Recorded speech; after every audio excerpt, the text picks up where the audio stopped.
नमस्कार दोस्तों, स्वागत है आपका हमारे YouTube चैनल एजुकेशन टाइम में। तो कल तक हम वनस्पतियों का चैप्टर निपटा चुके थे। आज हम बात करेंगे भारत की मिट्टियों के बारे में। भारत की मिट्टियां निम्न प्रकार से आठ प्रकार की होती हैं। भारत की मिट्टियों को 8 प्रकार से बांटा गया है, ठीक है, जो कि निम्न प्रकार से। पहली है पर्वतीय मिट्टी, जलोढ़ मिट्टी, रेतीली मिट्टी, ठीक है, काली मिट्टी, लाल मिट्टी, लैटराइट मिट्टी और अपनी पीट या दलदली और लवणीय एवं क्षारीय मिट्टी, ठीक है। अब बात करते हैं अपन मिट्टी की प्रवृत्ति के बारे में। मिट्टी 2 प्रकार की होती है, ठीक है, या तो मिट्टी लवणीय होगी या क्षारीय होगी, ठीक। अगर मिट्टी में हाइड्रोजन आयनों की अधिकता होगी तो मिट्टी अम्लीय होगी, ठीक है, मतलब लवणीय होगी। और यदि मिट्टी में पोटेशियम और सोडियम आयनों की अधिकता होगी तो मिट्टी क्षारीय होगी, ठीक।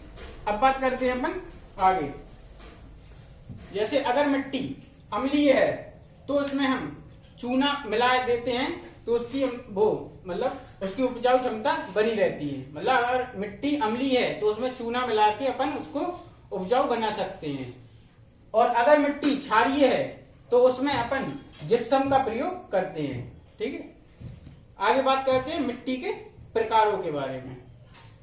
देखिए, भारतीय कृषि अनुसंधान परिषद, जिसका मुख्यालय है दिल्ली में, उसने प्रमाणित किया है कि भारत में 8 प्रकार की मिट्टियां पाई जाती हैं, ठीक है।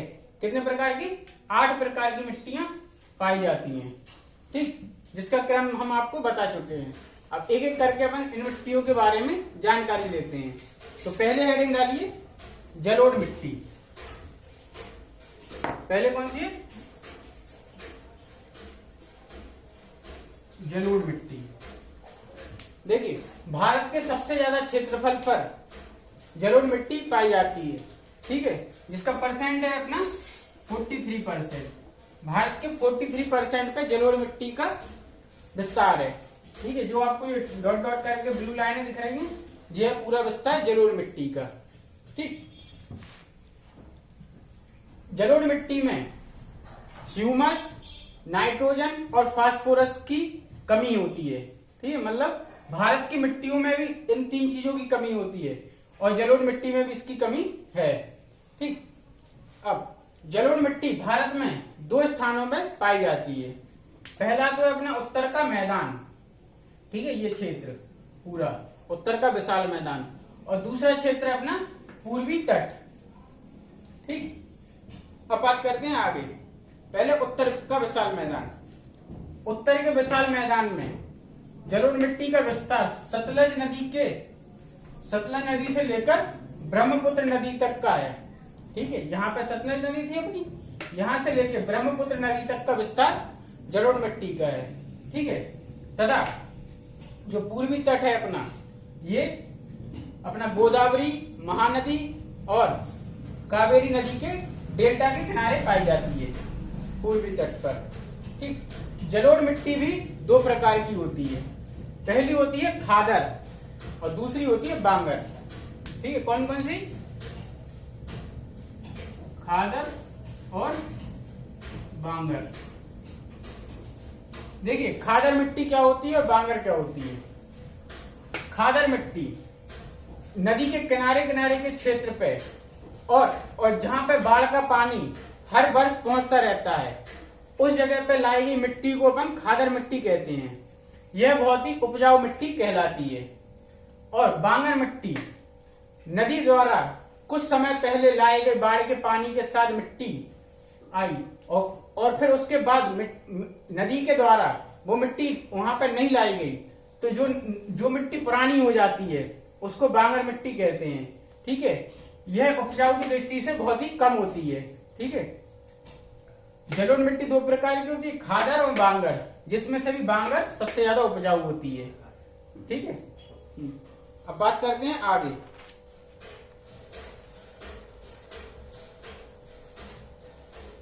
देखिए, जलोढ़ मिट्टी में पोटेशियम और चूने की अधिकता होती है, ठीक है। जलोढ़ मिट्टी में किस चीज की अधिकता होती है? पोटेशियम और चूने की।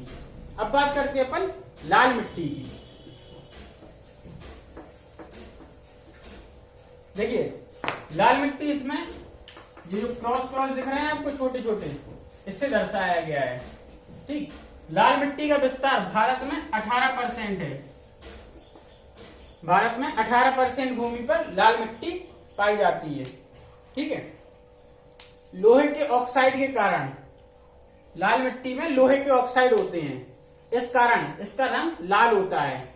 ठीक है, इसका विस्तार सबसे ज्यादा पठारीय भारत के पूर्वी भाग और दक्षिणी भाग में है। ठीक है, जैसे ये पठारी भाग है तो पठारी के पूरब और पश्चिम के भाग में है।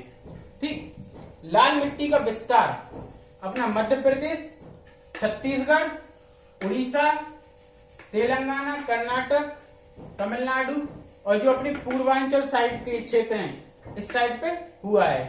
ठीक है, लाल मिट्टी का विस्तार प्रायद्वीपीय पठार और पूर्वांचल साइड है। ठीक, यह अपेक्षाकृत कम उपजाऊ मिट्टी होती है। लाल मिट्टी कैसी? अपेक्षाकृत कम उपजाऊ मिट्टी होती है। ठीक है, इसीलिए खाद्यान्न की मात्रा बहुत ही कम पाई जाती है इसमें खाद्यान्न की मात्रा कम होती है। ठीक, यह कम वर्षा वाले क्षेत्रों में पाई जाती है। जहां पर वर्षा कम होती है उसी स्थान पर यह पाई जाती है। ठीक, अब बात करते हैं अपन काली मिट्टी की। अब कौन सी? काली मिट्टी। काली मिट्टी का विस्तार भारत में 15% है।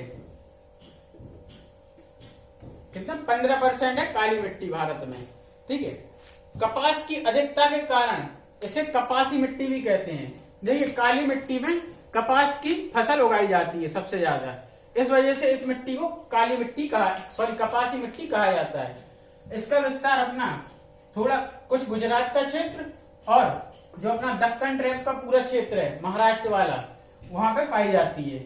तो इस क्षेत्र में कौन कौन से हिस्से आ जाते हैं? अपना पश्चिमी मध्य प्रदेश, महाराष्ट्र, तेलंगाना और राजस्थान का कुछ क्षेत्र आ जाता है। ठीक, इसके कुछ और नाम भी हैं काली मिट्टी के। इसको अपन रेगोर मिट्टी, ठीक है, लावा मिट्टी या करेल मिट्टी कहते हैं। लावा मिट्टी इस वजह से कहते हैं क्योंकि दक्कन ट्रैप में लावा से निर्मित जो लावा रहता है, मैग्मा, उसके सूखने से जो मिट्टी बनती है उसको अपन काली मिट्टी कहते हैं। ठीक है, अंतरराष्ट्रीय स्तर पर काली मिट्टी को चेरनोजम कहा जाता है। ठीक है, अंतरराष्ट्रीय स्तर पर क्या कहा जाता है? चेरनोजम।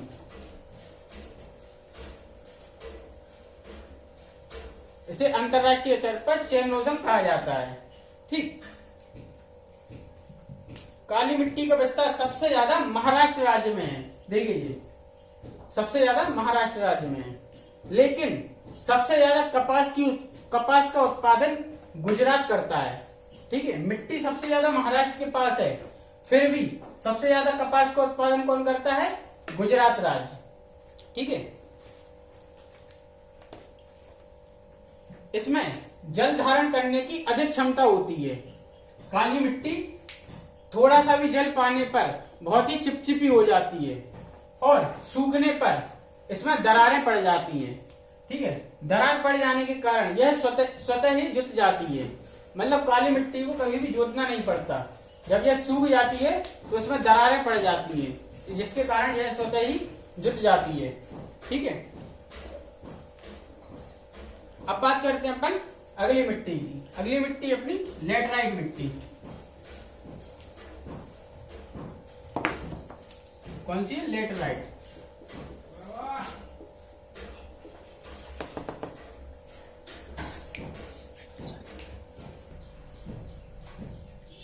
लेटराइट मिट्टी का विस्तार भारत में दो परिस्थितियों में होता है। ठीक है, दो परिस्थितियां कौन सी हैं? या तो 200 सेंटीमीटर से अधिक वर्षा हो, ठीक है, या तो 200 सेंटीमीटर से अधिक वर्षा हो, या तो अधिक गर्मी पड़े।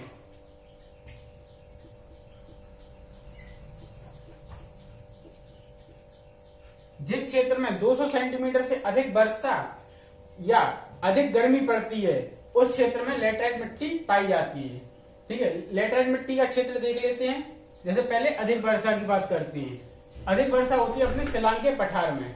ये जो आपको रेड रेड दिख रहे हैं, ये है लेटराइट मिट्टी।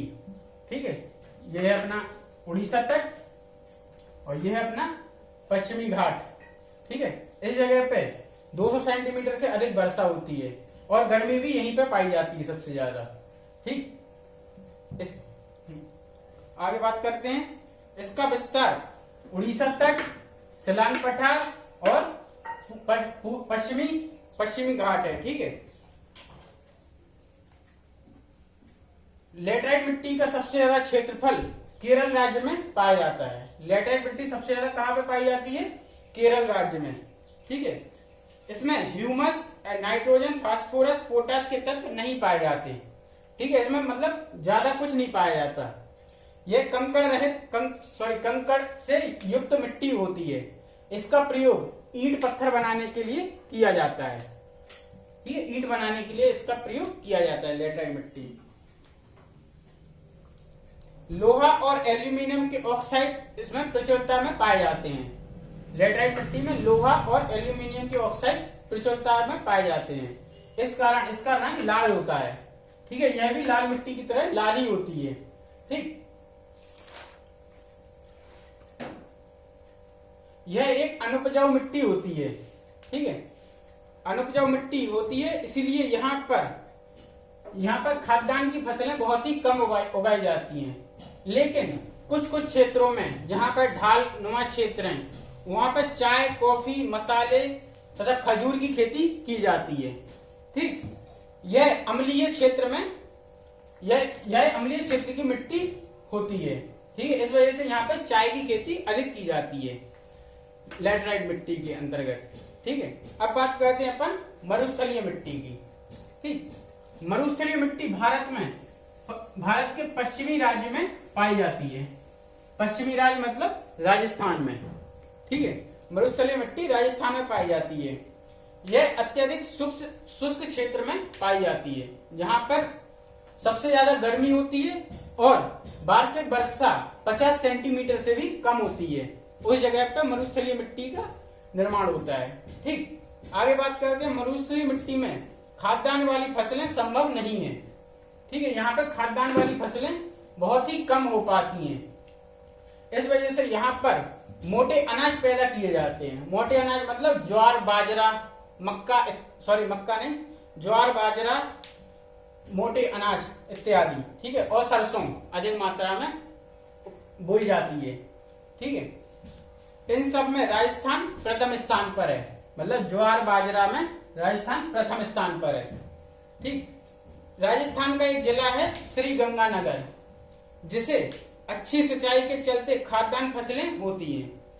राजस्थान में एक जगह है श्री गंगानगर, जहां पर खाद्यान्न फसलों का मतलब फसलें उगाई जाती हैं। खाद्यान्न फसलें मतलब जो नॉर्मली फसलें होती हैं।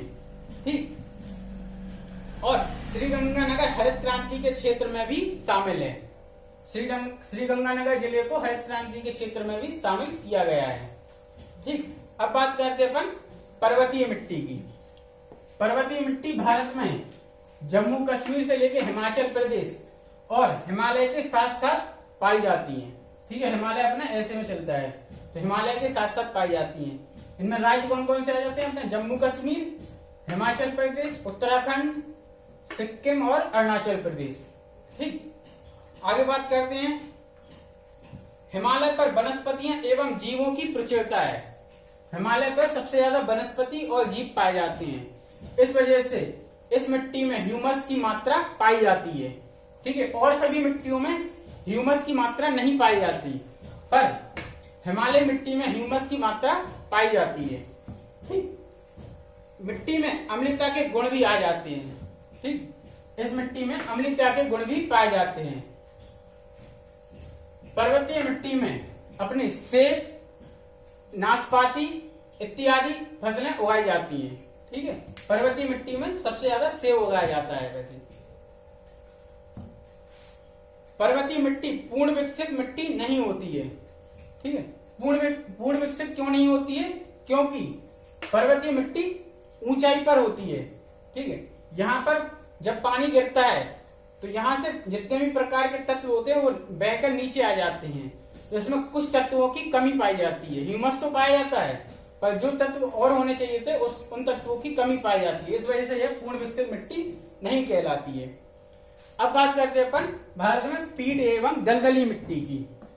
पीट एवं दलदली मिट्टी अपने केरल तट और तमिलनाडु के तट पर पाई जाती है। ठीक है, वहां पर केरल के तट और तमिलनाडु के तट पर पाई जाती है। यहाँ के अधिक जल क्षेत्रों पर जो जल जमा हो जाता है, ठीक है, जैसे जहां पर अधिक जल जमा हो जाता है उस जगह की मिट्टी को पीट मिट्टी कहा जाता है। ठीक है, यह बहुत ही चिकनी मिट्टी होती है, गीली और चिकनी मिट्टी होती है। ठीक, पीट मिट्टी का निर्माण जल में वनस्पति के सड़ने से होता है। पीट मिट्टी का निर्माण कैसे होता है? जल में वनस्पति के सड़ने से होता है। ठीक, इसी कारण इस मिट्टी में भी अपनी ह्यूमस की मात्रा पाई जाती है, क्योंकि ह्यूमस कुछ छोटे छोटे कीट टाइप के होते हैं, ठीक है, जो सड़ने गलने से पैदा हो जाते हैं। तो इसी कारण पीट मिट्टी में ह्यूमस की मात्रा पाई जाती है। ठीक है, पश्चिम बंगाल का सुंदरबन डेल्टा और उड़ीसा तट पर दलदली मिट्टी पाई जाती है। जो अपना पश्चिम बंगाल का सुंदरबन का डेल्टा है और उड़ीसा तट है, यहाँ पर दलदली या पीट मिट्टी पाई जाती है। ठीक, समुद्र का ज्वारीय जल जहां तक चढ़ता है वहां तक दलदली मिट्टी का होना संभव है। समुद्र का ज्वारीय जल जहां तक जाएगा धरातल पर, वहां पर दलदली मिट्टी का होना संभव है। ठीक, अब बात करते हैं अपन लवणीय एवं क्षारीय मिट्टी की। लवणीय एवं क्षारीय मिट्टी क्या होती है देख लेते हैं। इसका निर्माण अधिक सिंचाई वाले क्षेत्रों में होता है। जिस जगह पे अधिक सिंचाई की जाती है उस जगह पे लवणीय एवं क्षारीय मिट्टी का निर्माण होता है। पंजाब, हरियाणा, पश्चिमी उत्तर प्रदेश एवं पश्चिमी राजस्थान में पाई जाती है। कौन सी? लवणीय एवं क्षारीय मिट्टी। सबसे ज्यादा कहाँ पाई जाती है? पंजाब, हरियाणा में, और कुछ क्षेत्र में पश्चिमी उत्तर प्रदेश और पश्चिमी राजस्थान, यहाँ पे अपनी लवणीय एवं क्षारीय मिट्टी पाई जाती है। यह सफेद चादर की तरह बिछ जाती है, जिसे हम नॉर्मली भाषा में रेह या कल्लर कहते हैं। ठीक है, क्षारीय एवं लवणीय मिट्टी जब अधिक सिंचाई की जाती है तो इसके ऊपर एक सफेद परत जम जाती है, जिसको क्या कहा जाता है? रेह या कल्लर। ठीक है, इन क्षेत्रों में लवण प्रतिरोधी फसल उगाई जाती है। ठीक है, लवण प्रतिरोधी फसल उगाई जाती है। जैसे लवण प्रतिरोधी फसल में अपनी बरसीम, गन्ना, धान आदि। ठीक है, जैसे पंजाब का क्षेत्र है, यहाँ पे सबसे ज्यादा गन्ना और धान उगाए जाते हैं। इस वजह से यहाँ पे प्रतिरोधी फसलें उगाई जाती हैं, लवण प्रतिरोधी फसलें उगाई जाती हैं। ठीक है, तो मुझे आशा है आपको आज की मिट्टी का चैप्टर पसंद आया होगा। तो अगर आपको आज का लेक्चर अच्छा लगा है तो चैनल को लाइक, शेयर एंड सब्सक्राइब करें, और आप बीच बीच में स्क्रीनशॉट भी लेते रहें। ठीक।